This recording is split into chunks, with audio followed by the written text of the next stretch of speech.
My fiancé's mom said, "I raised him so I get a key to your house." Then I came home early and found her rearranging our bedroom. I should have seen it coming. When Derek proposed, his mom Vivian cried for 3 hours, not happy tears. The kind of crying that comes with accusations about stealing her baby and ruining her life's work. At our engagement party, she cornered me by the bathroom and said, "You'll never know him like I do. I carried him for 9 months." What have you done? The key thing started 2 weeks after we moved into our first house together. Derek mentioned casually that his mom wanted a spare key. "Just in case of emergencies," he said. I laughed it off until she showed up at our doorstep holding a full keychain with our address engraved on it. "I raised him so I get a key to your house," she announced, pushing past me. "What if there's a fire? What if Derek gets hurt and can't call me?" I looked at Derek. He just shrugged. "She's always been like this," his expression said. "Don't make it a thing." So I didn't make it a thing. Not when she let herself in at 6 a.m. to make Derek his favorite breakfast. Not when I found her doing our laundry, refolding everything I'd already folded because I was doing it wrong. Not when she rearranged our kitchen cabinets to match her system. "This is what good mothers do," she'd say. "They take care of their sons." But last Tuesday, I left work early with a migraine. I unlocked the front door and heard movement upstairs. My first thought was burglar. My second thought was, please let it be a burglar. It wasn't. Vivian was in our bedroom, our very private bedroom, moving furniture. She'd already shifted the bed to face a different wall, relocated Derek's nightstand, and was currently hanging different curtains. My clothes were piled on the floor. In their place, she'd arranged several framed photos of Derek as a child. "What are you doing?" I managed to say. She didn't even look startled. The energy in here was all wrong. A mother can sense these things. The bed facing that direction was blocking Derek's success chakras. She gestured at my displaced clothes. "And these colors you wear, they're too aggressive. I brought some softer options for you." That's when I saw it. My birth control pills sitting on the dresser, open, with several missing. "Did you take my medication?" I asked quietly. Vivian smiled. "Derek needs to become a father. You've been selfish long enough. I calculated your cycle. If everything goes according to plan, you should be pregnant within the month." I called Derek immediately. He was in a meeting but promised we'd talk tonight. "I'm sure there's an explanation," he texted. "Just don't upset her. She means well." That night, Derek came home to find me packing. He seemed confused, then annoyed. "You're overreacting. She's just trying to help. That's what mothers do." When I showed him the pills, he went pale but recovered quickly. "Maybe you miscounted. You've been stressed." I stopped packing and stared at him. "Your mother broke into our house, rearranged our bedroom, and tampered with my birth control. And you're defending her? She didn't break in. She has a key. And the bedroom thing? Yeah, it's weird. But she's done stuff like that my whole life. The pills, though, you're probably just confused." I slept in the guest room. The next morning, I checked our home security footage on my phone. What I found made my blood run cold. This wasn't Vivian's first unauthorized visit. The timestamps showed she'd been coming to our house almost daily while we were at work, sometimes for hours. I scrolled through weeks of footage, my hands shaking. Then I saw last Thursday's video. Vivian in our kitchen, her back to the camera, doing something at the counter. I zoomed in on my coffee mug, the one I use every morning. She was adding something to it from a small bottle, something she then carefully tucked back into her purse. I sat on the edge of the bed, my phone clutched in my hand, watching the footage loop. The way she glanced over her shoulder before adding the substance, the practiced ease of her movements. This wasn't impulsive, this was routine. I scrolled back further. 3 weeks ago, same thing. 5 weeks ago, 2 months. Every single time, she waited until the coffee was made, added something from that bottle, then disappeared before we got home. My stomach turned as I remembered the symptoms I'd been having. The constant fatigue, the dizziness that hit me every morning around 10 a.m., the nausea I'd attributed to stress, the brain fog that made concentrating at work nearly impossible. I'd been to 3 doctors. They'd run blood tests, checked my thyroid, suggested anxiety medication. Nothing came back abnormal, because they weren't looking for poison. I downloaded every video to a secure cloud account. Then I called my best friend Tessa. "I need you to come over right now," I said. "And bring your camera, the good one." Tessa arrived within 30 minutes, her professional photography equipment in tow. She listened as I explained everything, her expression shifting from disbelief to horror. "We need to get that bottle tested," she said. "And you need to see a toxicologist. I can't just accuse her without proof. Derek will never believe me." Then we get proof. We set up Tessa's hidden cameras. Professional grade, motion activated, impossible to spot. 1 in the kitchen, 1 in the bedroom, 1 in the living room. Then we waited. I went to work the next day as normal, left my coffee mug in its usual spot. Derek kissed me goodbye, completely oblivious. At 9:47 a.m., my phone buzzed. Motion detected in kitchen. I pulled up the live feed. There was Vivian, letting herself in with her key. She moved through the house like she owned it, checking rooms, opening drawers. Then she headed to the kitchen. I watched her pull out that same small brown bottle. This time Tessa's camera captured everything in crystal clear 4K. The label on the bottle, the precise way she unscrewed the dropper, the 3 drops she added to my coffee. I downloaded the video immediately and forwarded it to Tessa. Then I called my manager. "I need to leave. Family emergency." When I got home, Vivian was gone, but my coffee was sitting on the counter, steaming, waiting for me. I took photos from every angle. Then I carefully transferred it into a sealed container and hid it in the garage. That night, I showed Derek the new footage. He watched in silence, his face blank. When it ended, he didn't speak.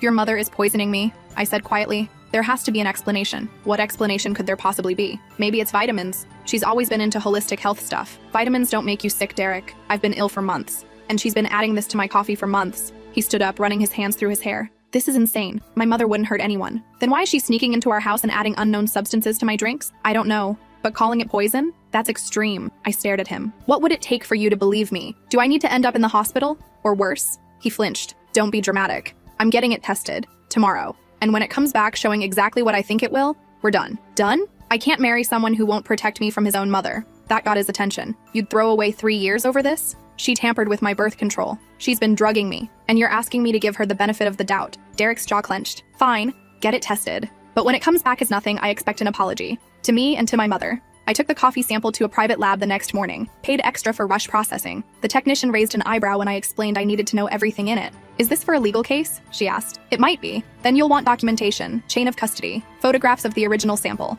I have all of that. She nodded slowly. Results in 48 hours. Those 2 days were the longest of my life. I couldn't eat, couldn't sleep. I stayed with Tessa, unable to go back to the house where Vivian had free access. Derek called 12 times. I didn't answer. On day 3, the lab called. Ms. Peterson, your results are ready, but I need to inform you that we're required to report certain findings to authorities. My heart stopped. What did you find? The sample contained caffeine, cream, sugar, and significant amounts of valerian root, melatonin, and a benzodiazepine that requires a prescription, specifically lorazepam, enough to cause sedation, confusion, and memory problems with regular dosing. I gripped the phone. Is that dangerous? Potentially, yes. Especially if you're driving or operating machinery. Long-term use without medical supervision can cause dependency and withdrawal symptoms. And if you were taking it unknowingly, you could easily overdose. Can you email me the full report? Already done, but I need to ask, do you want to file a police report? This is clearly intentional contamination.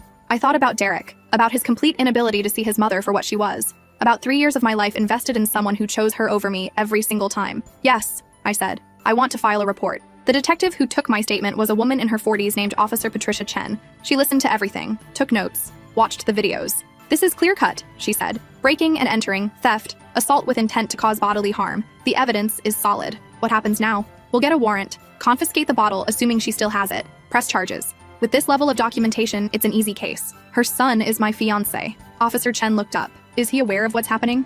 I showed him the evidence. He thinks I'm overreacting. She nodded slowly. I've seen cases like this before. Mother-son enmeshment. It's psychological abuse, and it often escalates. If you need resources for domestic violence counseling, I'm leaving him. Smart decision. The warrant was executed the next day. I wasn't there, but Derek called me 17 times in a row. When I finally answered, he was screaming. The police just arrested my mother. They're saying you accused her of poisoning you. This is insane. The lab results came back, Derek. Sedatives. In my coffee. Your mother has been drugging me for months. Silence. Then quietly, there has to be a mistake. There's no mistake. The police have the bottle. They're testing it now. When it matches what was in my system, she's going to jail. You called the police on my mother. His voice was cold. Your mother has been assaulting me for months. Yes, I called the police. You're destroying our family. No, Derek, your mother did that when she decided to poison me. He hung up. I moved my stuff out of the house that day. Tessa helped me pack. We took everything that mattered, left the rest. On the kitchen counter, I left my engagement ring and a note. I hope she was worth it. The criminal case moved quickly. The bottle contained the same sedatives found in my system. Vivian's fingerprints were all over it. The security footage showed clear intent. Her lawyer tried to argue she was helping me sleep better, that she was worried about my stress levels. The prosecutor destroyed that defense. If she was concerned, why didn't she talk to her future daughter-in-law? Why sneak into the house? Why hide the medication? Why continue for months when the victim was clearly suffering negative effects? Vivian took a plea deal. 2 years probation, mandatory psychiatric evaluation, restraining order, and she had to pay for my medical expenses and therapy. Derek showed up at the sentencing. He sat behind his mother, glaring at me across the courtroom like I was the villain. After it was over, he cornered me in the parking lot. I hope you're happy, he said. My mother's life is ruined. She poisoned me, Derek. She was trying to help you relax. You were always so stressed about everything. I stared at him. Even now, even after everything, he couldn't see it. Goodbye, Derek. That's it? 3 years and you're just done? I was done the moment you chose her over me. I just didn't realize it yet. He opened his mouth to argue, then closed it. Something in my face must have told him it was truly over. He turned and walked away. I didn't watch him go. The restraining order was supposed to keep Vivian away. It didn't. 2 weeks after the sentencing, I started receiving letters. Long, rambling manifestos about how I'd stolen her son, how I was ungrateful, how she'd only ever tried to help me. The restraining order violation was reported. She was warned. Then my car was keyed. Someone had scratched "homewrecker" across the driver's side door. I had no proof it was her, but I knew. My work email started receiving messages from fake accounts. Pornographic images with my face badly photoshopped onto them, sent to my entire office. IT traced them to a VPN, but they couldn't identify the source. I changed my number, closed all my social media, moved to a new apartment and didn't tell anyone the address except Tessa and my parents. 3 months later, I met Corey. He was a customer at the coffee shop where I was working part-time while job hunting. I'd lost my previous job due to the scandal. Someone had sent those photoshopped images to my boss, claiming I was running an inappropriate side business. Corey was kind, patient. He listened to my story without judgment and said, That's not a mother. That's a stalker who happens to share DNA with her victim. We started dating slowly. I was terrified to trust anyone, terrified to bring someone into the mess Vivian had made of my life. But Corey was different. When I told him about the restraining order, he didn't minimize it. When I explained the drugging, he didn't suggest there might be another explanation. He believed me, completely. 6 months into our relationship, I came home to find my apartment door ajar. My blood ran cold. I called Corey instead of going inside. "Don't go in," he said immediately. "I'm calling the police and I'll be there in 10 minutes. The police cleared the apartment. Nothing was stolen, but someone had been inside. They'd rearranged my bedroom furniture, just like Vivian had done before. They'd taken my birth control pills again, left photos of Derek as a child on my dresser. And on my bed, they'd left a note in Vivian's handwriting. "You can't run forever. He needs a good mother, and I won't let you ruin him like you ruined my son." The detective who responded was Officer Chen again. She looked at the note and sighed. "This is escalating. She's convinced herself you're the enemy. Has she tried to contact Derek?" "I don't know. We don't talk. We'll look into it. But you need to consider that a restraining order might not be enough. She's violated it multiple times. She's not stable. What are my options? Document everything. Cameras inside and outside your apartment. Change your locks again. Vary your routine. And honestly, consider moving states. I've seen cases like this end badly. I didn't want to run, but I was exhausted. The legal fees had drained my savings. The stress had cost me my job, my apartment, my sense of security. That night, Corey asked me to move in with him. "I know it's fast," he said, "but you need to be somewhere safe, somewhere she can't find you." His apartment building had security, cameras, a doorman. It felt like a fortress after months of looking over my shoulder. I moved in the next week, didn't tell anyone except Tessa and my lawyer. I got a new job under my middle name, started therapy twice a week. For 3 months, there was nothing. No letters, no break-ins, no harassment. I started to breathe again. Then Tessa called me, her voice shaking. She found me. "Vivian showed up at my studio today asking where you live." My stomach dropped. "What did you say?" "Nothing. I told her to leave or I'd call the police, but she knows we're friends. She's going to figure out you're with Corey eventually." "How would she know about Corey?" "I don't know, but you need to be careful." I told Corey everything that night. He listened, his jaw tight. "We need to end this," he said finally. "How?" "I'm a cybersecurity analyst. I know people who can help." "Legal people," he added quickly. "We find out how she's tracking you, cut off her information sources, and build a case for a permanent protective order. She violated the restraining order multiple times and she still only got probation. That was before she broke into your apartment and left threatening notes. Before the stalking escalated. We document everything from here on out. Every attempt at contact. Every violation. We build a case so airtight that the judge has no choice but to take this seriously." It sounded impossible, but I was so tired of running. Corey's friend, a digital forensics investigator named Troy, found the leak within 48 hours. My work email had been compromised. Someone had installed tracking software months ago during the photoshopped image incident. "They've been reading every email you send," Troy explained. "They know where you work, who you talk to, everything. The IP addresses trace back to your ex-fiancé's home. Derek is helping her? Either that or she's using his computer. Either way, they're working together." We wiped my email, changed every password, and installed VPNs and encrypted communication. Then we went on the offensive. Every time Vivian tried to contact me through new email addresses, we documented it. When she created fake social media profiles to track Corey, we documented it. When she showed up at my new workplace pretending to be a customer, the security cameras documented it. In 3 months, we had 47 documented violations of the restraining order. My lawyer filed for a permanent protective order with a motion to extend it to include Corey. The hearing was scheduled for February. Derek showed up. I hadn't seen him in almost a year. He looked terrible. Thinner, dark circles under his eyes, clothes wrinkled. He sat next to his mother, and when our eyes met, there was something broken in his expression, something that hadn't been there before. The judge reviewed the evidence, the security footage, the emails, the tracking software, the 47 violations. Vivian's lawyer tried to argue that she was simply a concerned mother trying to maintain contact with her son's ex-fiancé, that the violations were misunderstandings. My lawyer presented the threatening note, the drugging evidence, the pattern of escalation. The judge wasn't amused. "Mrs. Vivian Torres," she said, her voice hard, "you have shown a persistent and alarming pattern of harassment, stalking, and threats. You drugged someone. You broke into their home multiple times. You violated a restraining order 47 times. This goes far beyond a concerned mother. This is criminal behavior." Vivian started to cry. "I just wanted to protect my son." "Your son is an adult," the judge interrupted. "He doesn't need protection from someone he chose to marry. What he needed was a mother who respected his choices. What you've done instead is criminal stalking, and I'm granting a permanent protective order. You are to have no contact with Ms. Peterson or Mr. Thompson. You are not to go within 500 feet of their residences, workplaces, or any location where they regularly frequent. You are not to contact them directly or indirectly, through mail, email, phone, social media, or third parties. If you violate this order even once, you will serve jail time. Do you understand?" Vivian nodded, tears streaming down her face. "Mr. Torres," the judge continued, looking at Derek, "you've been enabling this behavior. The tracking software was installed from your computer. Whether you did it yourself or allowed your mother access, you're complicit. I strongly suggest you seek therapy to address whatever dynamic is happening between you and your mother, because what I've seen here is deeply unhealthy." Derek didn't respond. He just stared at the table. After the hearing, I thought it was over. Finally, truly over. For 6 months, there was silence. I married Corey in a small ceremony with only our closest friends. We bought a house in a different city. I went back to school and finished my degree. Life was normal, peaceful. Then my mother called. Honey, I need to tell you something and you're not going to like it. My chest tightened. What? Derek showed up at the house today. Did you call the police? No, wait, listen. He looked awful. He was crying. He said he needed to talk to you, that it was important. Mom, he's violated the protective order by trying to contact me through you. I know, but he said something that worried me. He said his mother is sick, really sick, and she's been asking for you. I closed my eyes. I don't care. I know, and I told him that, but he said something else. He said he's been in therapy for 8 months, that he finally understands what happened, that he wants to apologize.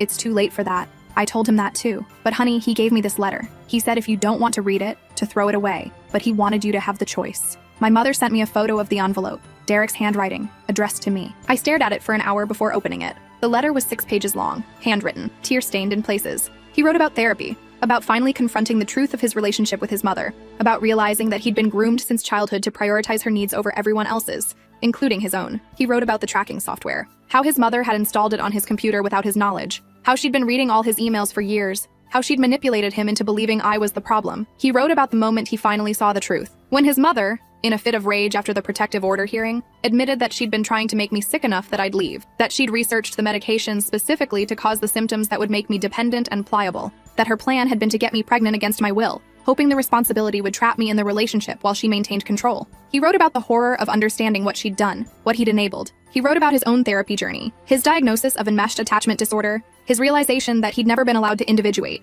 to become his own person separate from his mother. And he wrote an apology, not the kind that asks for forgiveness, but the kind that acknowledges harm without expectation of reconciliation. I don't expect you to respond to this, he wrote. I don't expect you to forgive me. What I allowed to happen to you was unforgivable. I chose my mother over the woman I claimed to love, over basic human decency, over your safety and well-being. I made you doubt your own sanity. I gaslit you. I enabled abuse. And I'm sorry. Not because I want you back, but because you deserve to know that none of it was your fault. You were right about everything. I was too broken to see it. The letter ended with a single request. My mother is dying. Liver failure, caused by years of abusing the same medication she was giving you. She has maybe 6 months. She's been asking for you, saying she wants to apologize. I'm not telling you this because I think you owe her anything. You don't. I'm telling you because I know you, and I know you'll wonder later if you should have gone. So I'm giving you the information. What you do with it is your choice. I showed the letter to Corey. He read it in silence, then looked up at me. What do you want to do? I don't know. You don't owe her anything. I know. But I thought about it. About closure. About the woman who had poisoned me, stalked me, tried to destroy my life. About facing her one last time. I think I need to see her. Then I'm coming with you. We drove to the hospice facility the next weekend. Corey waited in the car while I went inside. Vivian looked like a ghost. The vibrant, controlling woman who had dominated every space she entered had withered to almost nothing. Her skin was yellow, her eyes sunken. She was hooked up to machines that beeped and whirred. When she saw me, she started to cry. You came, she whispered. I stood at the foot of her bed, my arms crossed. I came, but not for you. I came for me. She nodded weakly. I'm sorry, for everything. I was sick. I couldn't see it then, but I was sick. You were poisoning me. I know. Tears streamed down her face. I thought if I could make you weak enough, dependent enough, you'd need Derek the way I needed him. I thought if you got pregnant, you'd stay. You'd be part of the family the right way. The right way? Under my control. She laughed bitterly. That's what my therapist says. That I was trying to control you the way my mother-in-law controlled me. I swore I'd never become her, and I became something worse. I didn't say anything. Derek finally cut me off, she continued. 3 months ago. He said he couldn't have a relationship with me until I took accountability for what I'd done. That's when I knew I'd lost him. Really lost him. Not to you, but to myself. My own sickness. Good, I said quietly. He deserves a life separate from you. She flinched, but nodded.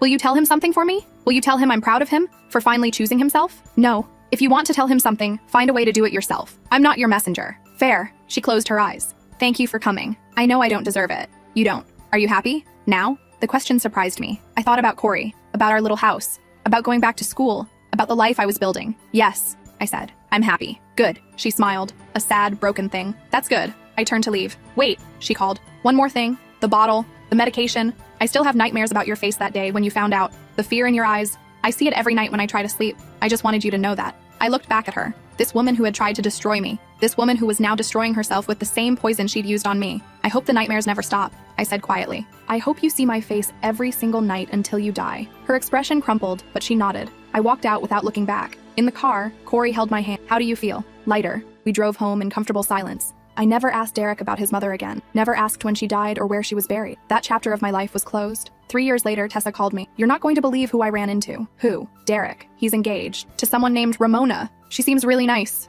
And get this, when I mentioned you, he smiled. Not a bitter smile. A real one. He said he hopes you're doing well. That's good. I hope he's happy. He asked if you'd be okay with him reaching out. Not to rehash anything. Just to apologize in person now that enough time has passed. I thought about it. About the scared girl who'd watched security footage of her future mother-in-law poisoning her coffee. About the woman I'd become since then. Tell him it's not necessary, but tell him I wish him well. Will do. After I hung up, Corey came into the kitchen where I was making coffee. My own coffee, in my own house, with no one adding anything to it but me. Everything okay? He asked. Everything's perfect. He kissed my forehead and grabbed his own mug. We stood together in our kitchen drinking coffee, talking about our day. Simple, normal, safe. 6 months later, I was pregnant. We didn't tell anyone for 12 weeks, paranoid about jinxes. When we finally shared the news, my mother cried happy tears. Do you think you'll be scared? She asked. After everything that happened? No, I said honestly, because I know exactly what kind of mother-in-law I'm never going to be. The baby, a girl we named Phoenix, was born in April. The name felt right, rising from the ashes of who I used to be. Holding her in the hospital, watching Corey's gentle hands support her tiny head, I felt something I hadn't felt in years. Peace. Complete, unmarred peace. My phone buzzed. A text from an unknown number. I heard about the baby. Congratulations. You're going to be an amazing mother, and you'll never have to worry about me showing up uninvited. I learned that lesson. I hope she brings you all the joy you deserve. D. I showed it to Corey. Should I respond? Do you want to? I thought about it, then typed back. Thank you. I hope you're well. 3 dots appeared, then disappeared. Then, I am. Finally. Take care. I deleted the number and put my phone away. Phoenix made a small sound, and I looked down at her perfect face. This was my family now. This was my life. And no one was ever going to take it from me. But the story doesn't end there. Because 4 years later, when Phoenix started preschool, I got a call from the director. Mrs. Thompson, I need you to come in. There's been an incident. My heart dropped. Is Phoenix okay? She's fine. But someone tried to pick her up today. Someone not on the approved list. I arrived within 10 minutes. The director led me to her office where security footage was pulled up on her computer. There, clear as day, was a woman I didn't recognize. Older, gray-haired, well-dressed. She was arguing with the front desk teacher. Who is that? I asked. She said she was Phoenix's grandmother. She had photos of her, knew her favorite color, her teacher's name. But when we checked our system, no one by her name was authorized. When we refused to release Phoenix, she became agitated. We called the police. My stomach turned. What was her name? The director checked her notes. Vivian Torres. The room tilted. That's impossible. Vivian Torres is dead. The director's eyes widened. Are you sure? Yes. She died 4 years ago. I pulled out my phone with shaking hands and searched, found the obituary, showed it to the director. Then who? She started. The answer hit me like ice water. Derek's sister. His younger sister who I'd met exactly once, at his family's Christmas party 5 years ago. A sister who looked almost identical to their mother. A sister named Vivian, named after their grandmother. I need that footage, I said quietly. All of it. I need to file a police report. The pattern was starting again, but this time, I was ready. The police took my report, pulled up the security footage, ran facial recognition. It was Vivian Torres Jr. Derek's sister, age 32. No criminal record. But when they dug deeper, they found her social media. Hundreds of photos of my daughter, taken from a distance, clearly without permission. Phoenix at the park, Phoenix at the grocery store, Phoenix at our house. She's been following you, Officer Chen said. She'd been promoted to detective now, and when she'd heard my name on the report, she'd requested the case personally. How long, I don't know, but this is organized stalking. Why would she do this? Have you had any contact with Derek or his family in the past 4 years? One text. When Phoenix was born, nothing since. Detective Chen pulled up more files. Derek's mother, Vivian Sr., left everything to him in her will, including a letter. The executor's notes indicate the letter contained detailed instructions regarding the grandchildren. We're getting a warrant for the full contents. The letter, when we finally saw it, was 17 pages long. A manifesto written by Vivian Sr. during her final months. Instructions for ensuring that any grandchildren Derek had would be raised properly. And a separate section for Phoenix. My daughter, the grandchild she'd never met. This child must be saved from her mother's influence, Vivian had written. The girl will poison her against the family. Junior must step in, must take custody through any means necessary. The bloodline must be protected. My hands shook as I read. Vivian Sr. had created a detailed plan. Money set aside in a trust for legal fees. Instructions for documenting my every mistake as a mother. Suggestions for how to manipulate custody proceedings. And Derek's sister had followed every instruction. We need a restraining order, Detective Chen said. And you need security. Professional security. The hearing happened fast. Derek showed up, looking devastated. I didn't know, he said when he saw me in the courthouse hallway. I swear I didn't know what was in that letter. I never opened it. My sister did. She was the executor. You should have warned me she existed. I haven't spoken to her in 3 years. We had a falling out after my mother died. She said I'd betrayed the family by going to therapy. By admitting what my mother did was wrong. I thought she'd moved on. She's been stalking my daughter. His face crumpled. I'm so sorry. This is my fault. All of it. If I had just been stronger from the beginning. Stop. I held up my hand. This isn't your fault. You're not responsible for your sister's choices, but you are going to help me stop her. He nodded immediately. Whatever you need. What I needed was his testimony, his willingness to go on record about the family dynamics, about his mother's manipulation, about his sister's obsessive need to continue their mother's legacy. The judge granted a permanent restraining order. Vivian Jr. was ordered to stay away from Phoenix, from me, from Corey, from our home. She was ordered to undergo psychiatric evaluation. She was ordered to delete every photo of Phoenix from her phone, her computer, her cloud storage. She sat in the courtroom, stone-faced. When the judge asked if she understood the order, she finally spoke. She's my blood, she said quietly. That little girl is my blood. You can't keep me from my own blood. She is not your blood,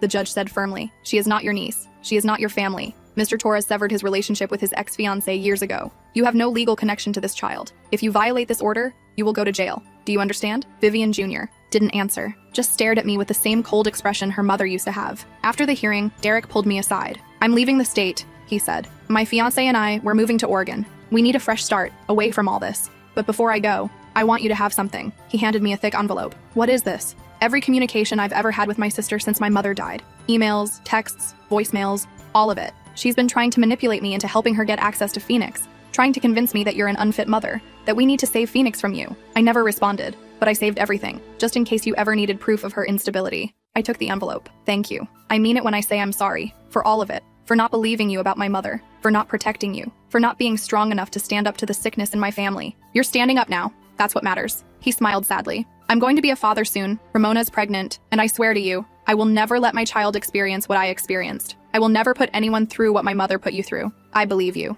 We shook hands. A formal, final goodbye. Then he walked away, and I never saw him again. For 2 years, there was peace. Phoenix thrived, started kindergarten, made friends, learned to read. We installed security cameras and alarm systems, but gradually, we relaxed, let our guard down. Then one Saturday morning, I was in the kitchen making pancakes when Phoenix came downstairs holding a package. Mommy, this was on my bed when I woke up. My blood ran cold. What do you mean it was on your bed? It was just there, with my name on it. I grabbed the package, my hands shaking. It was wrapped in pink paper with a card attached. The card had Phoenix's name written in elegant script. Inside, a single line, from your grandmother who loves you. I checked every door, every window, all locked. The security system showed no breaches. Corey called the police while I held Phoenix, my heart racing. How had someone gotten into our house? How had they reached my daughter's bedroom without triggering any alarms? Detective Chen arrived personally. She examined the package, the wrapping, the card. Don't open it, she said. We'll process it for evidence first. The bomb squad was called, just in case. They x-rayed the package, checked for any dangerous substances. Finally, they gave the all clear to open it.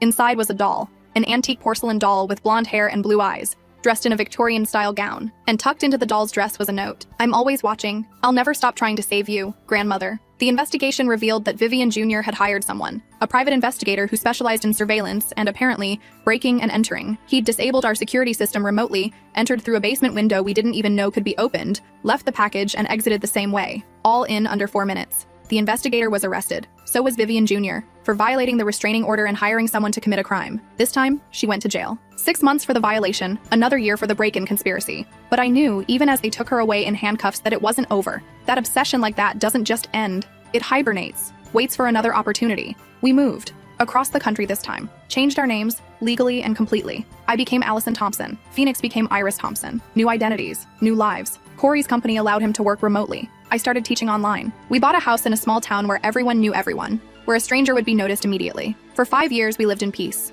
Phoenix, now Iris, grew into a smart, funny, confident 10-year-old. She had friends, she had hobbies, she had a life untouched by the darkness of my past. Then one day, I was picking her up from school when I saw a woman standing across the street, watching. Gray-haired now, but unmistakable. Vivian Jr. had found us. I grabbed Iris and ran to the car, called Detective Chen. She's out, Detective Chen confirmed. Got early release for good behavior 3 months ago. She was supposed to be in a halfway house, wearing an ankle monitor, but she cut it off 2 weeks ago. There's a warrant out for her arrest. She's here. She found us. Get to the police station. Now. We stayed at the police station for 3 hours while they searched for Vivian Jr. They found her car parked near the school. Found her hotel room 2 miles away. The walls were covered in photos. Of me, of Iris, of our new house, our new life. She'd found us 6 months ago. Had been watching ever since. Planning. They found her that night. She was in our backyard, trying to pick the lock on our back door. When the police arrested her, she was crying. I just want to meet her, she sobbed. I just want to meet my niece. Why won't you let me meet her? Because she's not your niece, I said, watching from the safety of a police car. Because you're obsessed with a child who has nothing to do with you.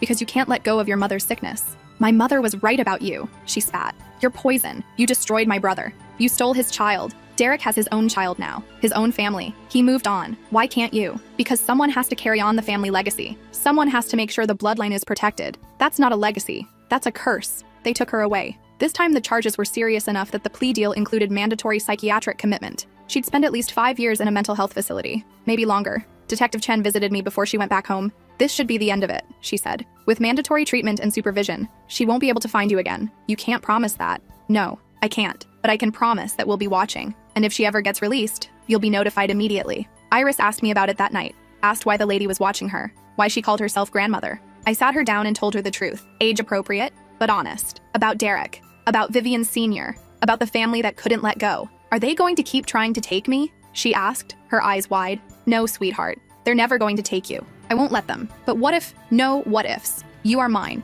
You are Daddy's. You are ours. And we will always keep you safe. She hugged me tight. I'm glad you're my mom. I'm glad you're my daughter. That night, Corey and I lay in bed, talking about the future. Maybe we should move again, he said. No, we've moved enough. This is our home. We're not letting her chase us away from another life. What if she comes back? Then we'll deal with it. But we can't keep running forever. At some point, we have to stand our ground. He nodded, pulling me close. Then we stand our ground. And we did. Years passed. Iris became a teenager. Vivian Jr. remained in the psychiatric facility, her condition deemed too unstable for release. Derek sent Christmas cards every year, photos of his growing family, a boy and a girl, both beautiful, both apparently healthy and happy. He never asked to meet Iris, never pushed for any kind of relationship, just sent the cards with a simple message. Thank you for teaching me what it means to protect someone you love. When Iris turned 16, I finally told her the full story. Everything. The drugging, the stalking, the poisoning, the years of harassment, the sister who couldn't let go. She listened in silence, her face pale. You went through all that? She finally asked. I did, but I survived. We survived. And you grew up safe because of it. I never want to meet them. Any of them. You don't have to. They're not your family. They never were. You're my family. You and Dad. That's enough. More than enough. She hugged me tight, and I held her. This girl I'd fought so hard to protect. This girl who'd been wanted by people who had no right to want her. The last time I heard anything about Vivian Jr., she was still in the facility, still undergoing treatment, still, according to her doctors, fixated on the idea that she had a niece who needed saving. She's created an entire fantasy, the psychiatrist told me during a mandated check-in. In her mind, she's the hero. You're the villain. And your daughter is the princess who needs rescuing. She's rewritten the entire narrative to match her delusions. Will she ever get better? Honestly, probably not. This level of obsessive thinking, combined with her family history, suggests a genetic component. She's not dangerous as long as she's supervised and medicated. But if she were ever released without support, so she's never getting released. Not while I have any say in it. That should have been the end, the final chapter, the resolution. But it wasn't. Because 2 weeks ago, I got a letter, forwarded through my lawyer, from a psychiatric facility in Nevada. From Vivian Jr., I almost threw it away without reading it. But something made me open it. The handwriting was shaky, but legible. The letter was short. I'm dying. Cancer. Maybe 3 months left. They're keeping me here until the end. I wanted you to know that I finally understand. After years of therapy, of medication, of confronting the truth, I finally see what my mother did to me, what she did to you, what I tried to do to your daughter. I'm sorry. I know that doesn't fix anything. I know I don't deserve forgiveness, but I wanted you to know that I see it now. The sickness, the curse, like you called it. I'm the last one left carrying it. When I die, it dies with me. Your daughter is safe. She always will be. I made sure of it. I left instructions that no one from the Torres family is ever to attempt contact. I named you as the gatekeeper in my will. No one can try to find her without going through you first. It's the least I could do. I'm sorry for everything. I hope someday you can believe that. I hope someday your daughter can live without looking over her shoulder. V. I read the letter 3 times. Then I showed it to Corey. Do you believe her? He asked. I don't know, but I think, maybe. After everything, after all these years, maybe she finally broke through the programming. What are you going to do? I thought about it. About forgiveness. About closure. About the weight of carrying hate for so many years. Nothing, I said finally.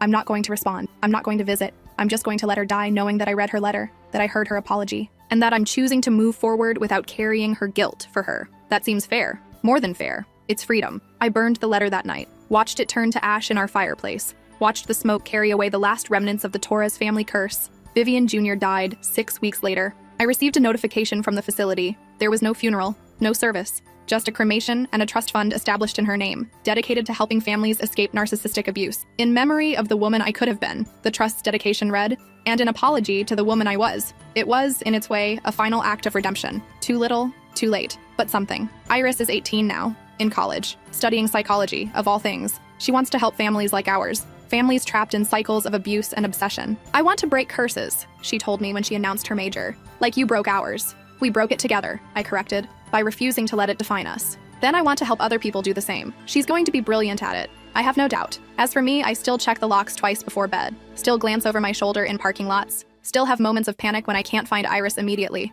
But I'm healing. We're all healing. The nightmares are less frequent now. The hypervigilance is easing. Life is becoming normal in a way I never thought possible. Corey and I celebrated our 15th anniversary last month. We renewed our vows in our backyard, surrounded by friends who know our story, who helped us survive it. During the ceremony, I looked at Iris, standing beside me as my maid of honor. This beautiful, strong, brilliant young woman who almost never got to exist, who was wanted by people who had no right to want her, who survived because I refused to let them have her. What are you thinking about? Corey whispered. How lucky I am, I whispered back. How lucky we all are, because we are lucky. Lucky to have survived, lucky to have found each other, lucky to have broken the curse before it could claim another generation. The Torres family legacy ended with Vivian Jr. The sickness died with her, and in its place, we built something new, something healthy, something whole. This is my life now. Not the life I planned, not the life I expected, but mine. Completely, wholly, safely mine. And no one is ever going to take it from me again.